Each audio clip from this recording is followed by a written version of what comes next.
Pode ser difícil de acreditar, mas a adoração contemporânea, em alguns aspectos, não é tão contemporânea quanto parece. Se você está se referindo ao tempo presente, a adoração contemporânea, na verdade, existe há tempo suficiente para desenvolver sua própria história. Existem 3 principais períodos no século XX em que o termo adoração contemporânea foi utilizado. O primeiro começou nos anos 1920 e foi até o início da década de 1940. Esse período não deve nos preocupar muito. Naquela época, a adoração contemporânea simplesmente significava adoração de um povo específico em um determinado momento. Algumas fontes que utilizaram o termo falavam sobre a adoração contemporânea dos antigos hititas ou a adoração contemporânea dos antigos israelitas. Não era um sentido técnico de modo algum. A segunda fase, no final dos anos 1960, foi realmente importante e causou uma sensação de desvinculação das formas antigas de adoração profundamente enraizadas. Houve um aumento na adoração contemporânea por volta de 1965, que durou até meados dos anos 1970, talvez até cerca de 1980. A grande mudança nessa fase inicial da adoração contemporânea não foi a música, mas sim o idioma, o inglês. A natureza da linguagem em si mudou. Até meados da década de 1960, todos que usavam o inglês na adoração usavam o inglês da Bíblia King James.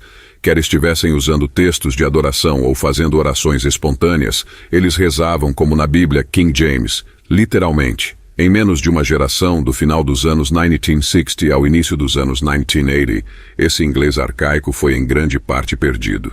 Assim, naquela primeira onda de adoração contemporânea, no final dos anos 1960, isso era principalmente o que significava.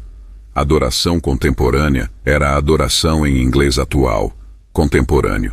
Outros 2 fatores também entraram em jogo. A música era importante, as pessoas estavam experimentando coisas novas com a música.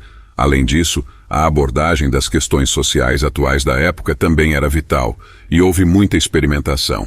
Essa segunda fase diminuiu por volta de 1980, e então, no início dos anos 1990, por uma combinação de vários eventos, como a crescente música dos Jesus People, desenvolvimentos no ministério juvenil, renovação carismática e pentecostal, e o surgimento do movimento de crescimento de igrejas, o que hoje conhecemos como adoração contemporânea, começou a surgir nas congregações principais com mais força.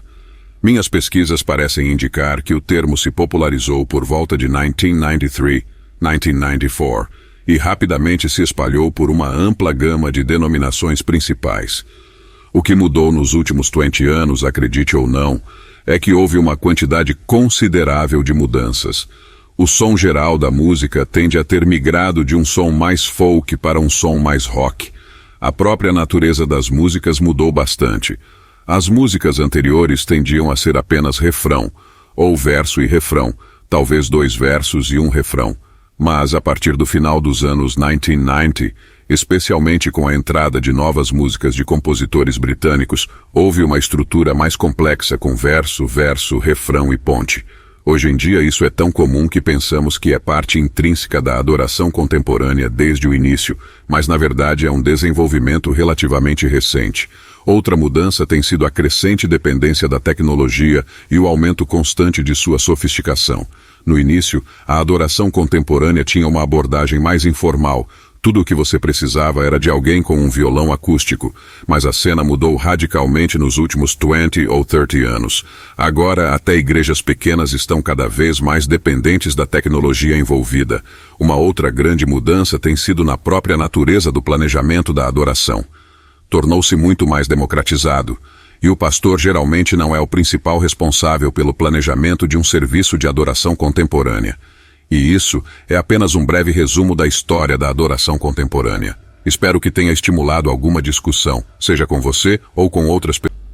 História da música de adoração contemporânea. Lester Root é um estudioso e teólogo conhecido por suas contribuições significativas na pesquisa e exploração da história da música de adoração contemporânea. Ele tem se dedicado a investigar as origens, desenvolvimentos e mudanças na adoração cristã ao longo do século XX e além. Root destaca que a adoração contemporânea não é tão contemporânea quanto pode parecer, tendo raízes profundas ao longo das décadas. Ele identifica 3 principais períodos no século XX em que o termo adoração contemporânea foi utilizado. O primeiro período ocorreu nos anos 1920 até o início dos anos 1940.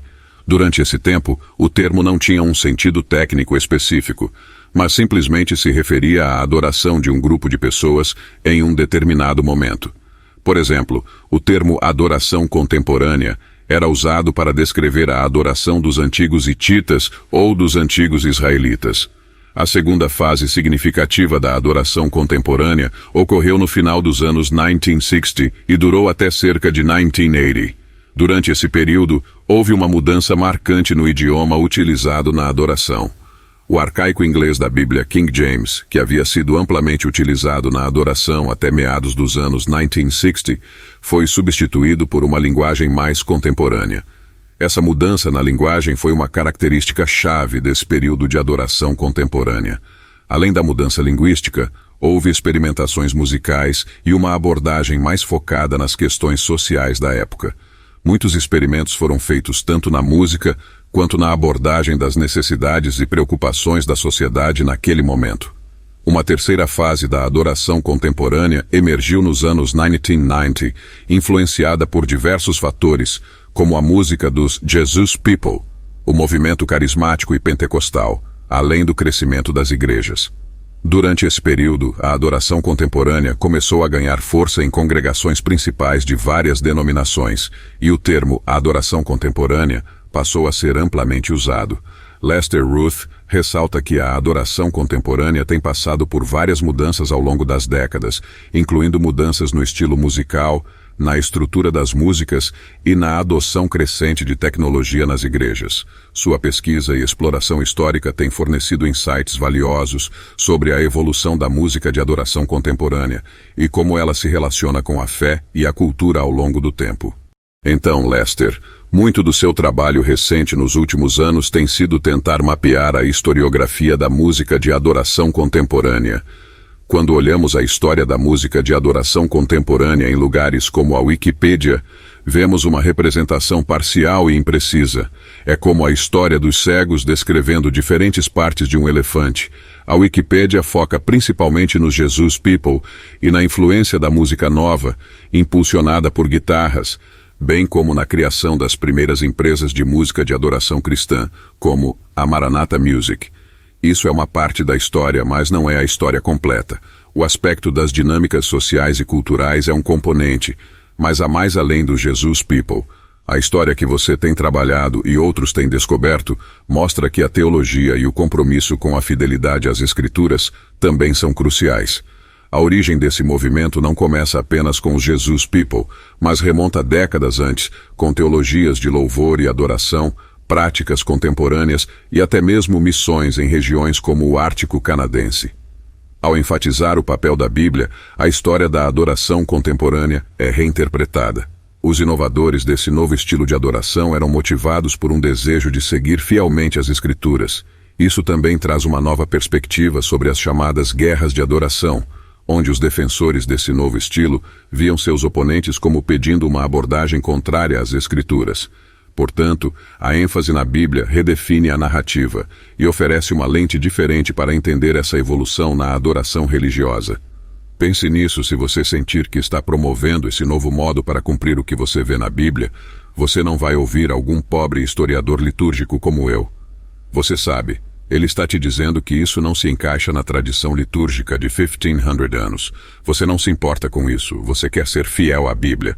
E é profundamente endêmico para a experiência americana. O cristianismo na América, isso é a pós-reforma, certo? Esse senso de eu posso vir, esse realismo de senso comum. Eu posso vir à Bíblia e realmente experimentá-la. E meu Deus, se eu puder e Deus está falando comigo, é meu dever e minha responsabilidade promover isso e compartilhar isso com os outros. Sou responsável perante Deus por fazer isso, certo ou errado, certo? E assim você tem isso. Isso faz parte desse mercado, esse elemento também que eles estavam falando sobre os católicos, esse senso de uma interpretação interna, ou até mesmo comunal das Escrituras como verdadeira, porque somos livres para vir à Bíblia e experimentá-la e entendê-la. E então você tem essa infinidade e diversidade e belo caos, eu acho, as pessoas tentando interpretar a adoração. Sim, sim, obrigado, você acabou de enquadrar minha história mais estreita em sua própria história mais ampla. Não é uma história nova, é apenas uma fase diferente dela. Uma vez que você a coloca nesses termos e, de certa forma, o que você disse é particularmente adequado para o homem que estou identificando no começo das nascentes. Ele é um empresário aposentado que nunca foi pastor em toda a sua vida e não tem treinamento teológico formal.